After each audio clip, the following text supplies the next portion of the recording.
That figures. The cricket shut up just as soon as I turned the camera on. Thank you, cricket.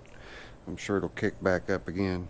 Had some interest in me doing, motorcycle videos, and well, this little pit bike here, this little KLX100, I guess sort of fits the bill, right? I mean, it's got two wheels and an engine and a transmission.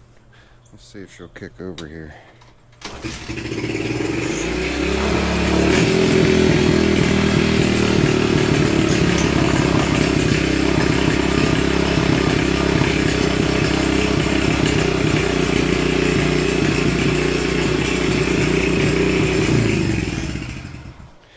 The choke is on, that's why it's idling high. Pulled the clutch cover basket off. Sorry I didn't do that on camera. Got the clutch freed up, so now it operates as a centrifugal clutch like it's supposed to. The muffler's just dangling, so I need to get it secured. But what a fun little bike to ride. Tires have got some age on them. It's a 2003, so the tires are the originals, and they're 15 years old. So Andy wants those replaced. He also wanted me to check the brakes, which I've done already, and replace the broken brake lever, which I've done and adjusted that. Bent out the foot brake that was tucked way up underneath the clutch case, so that's out and it's adjusted. Also adjusted the shift lever. It was just up too high. He's got all new plastics for it, so it's going to look like a new bike. And these tiny bikes still have a bead lock on them, so we got that to get loosened up so that we can pop the tires off and put some new tires on. And also, if we look up here, we can see evidence of oil. Well, that's never good. So, and also, if you look here, the boots are dried out, dry rotten. So I've got new boots. I'm going to order fork seal kit for both sides. May as well do both at the same time. Go through and give the engine a good cleaning, pull the carburetor, run it through the sonic cleaner. But I've been tooling around on it, and it really is a blast. It's like a tiny little version of my KLX250S. I've got a little oil leak down here to pay attention to. Hopefully it's not going to require splitting the case and replacing the gasket right where my finger's at. I'll move my hand away, you can see where the case is split. Hopefully that's not where the oil's coming from, because if it is, I mean, it's a complete engine out and disassemble and overhaul, which will be timely and therefore a little bit more costly. It's kind of neat that these actually do have a provision for a starter. It's just not machined out or anything, but that these little 110s are available with electric start. But we've got, there's our parts bin. We've got a new back tire, nice meaty aggressive tire there. We've got our front tire, nice meaty aggressive tire there, brand spanking new. And there's our dust boots for the front forks, and both of our tubes to put new tubes in. And I like how they've got these pieces of cardboard in here to keep the beads spread apart. I think that's pretty neat how they did that. I wanted to show you guys something here. If you look on the tire, you're going to find a dot somewhere, and wherever you find that dot is where you put the valve stem. Now, I don't know if it'll be on these, but on road bikes they do have a dot.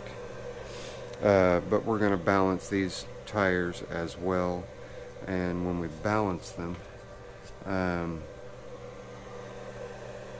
that's just a matter of getting some sticky weights and putting the axles on a stand so that it can spin and pull the heavy part of the tire. There we go, right here.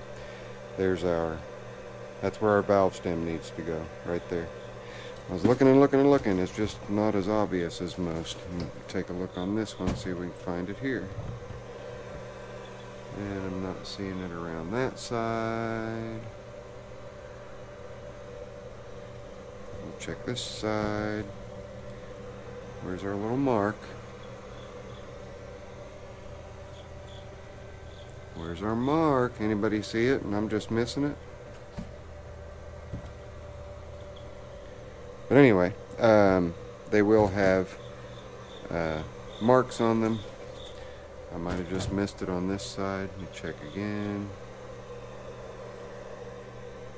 Well, it's just going to make it a little more interesting to balance, but we'll get it balanced. And it's totally off-road, so we'll get the wheels as balanced as we can.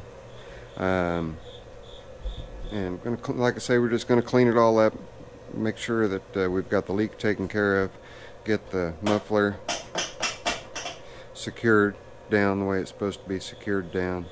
And I won't be able to give you an actual after of this unless Andy decides to shoot a quick video and send it to me to put on a video. But that's what we've got. And yeah, I know I'm not turning any wrenches today. I did turn wrenches on it today, but off camera. The camera was in the house, and just you know, didn't think about it. And that happens quite a bit. I'm having trouble finding the chain guard. I will locate a chain guard, but right now they're just difficult to find. Apparently it's an item that breaks a lot. If I can get a good idea what it looks like, I may be able to fabricate something out of aluminum just to protect his son.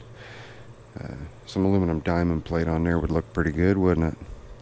But I don't know if he got green plastics or what. I think this would look neat in the Kawasaki blue that they have out there. Another thing that I've had difficulty finding is heat shields, so I may fabricate my own little heat shield out of diamond plate to put just right here where his leg is going to be, keep him from burning his leg up. But that's where we're at with this little bugger. It's like I say, it's a hoot to ride, and his son's going to have a really good time doing it. It is now perfectly safe to ride, whereas when it came in it was kind of a train wreck. So even though it doesn't look like I've done much work to it, quite a bit has been done to get it to where it is rideable, and safely so. But we'll be pulling the forks completely off, taking them apart. We'll videotape that process. Probably have snap rings in there holding everything together. We get those out, pop the old seals off, put the new seals on, put it together, fill the forks with the proper amount of transmission fluid, believe it or not, ATF, and then we'll be off and running to the races on the front suspension. Brakes are still within the acceptable range. They have little guides on them right here. You can see there's a needle. It says usable range, and I'll push on the brake and you'll see. So we're still at about 1/3, and it's going to take a long time to wear that down. Front brake's up to around 1/2. So we're in good shape as far as that goes. I'm going to go ahead and end it. It's past lunchtime. My belly's screaming at me for something to eat. As far as other things going on in the shop, you'll have to wait to see what that is on another video. This is your friendly neighborhood Zippo. I will catch you on the next one. There's a quick little motorcycle video for you, or mini bike video. Catch you later. Zippo, I'm out.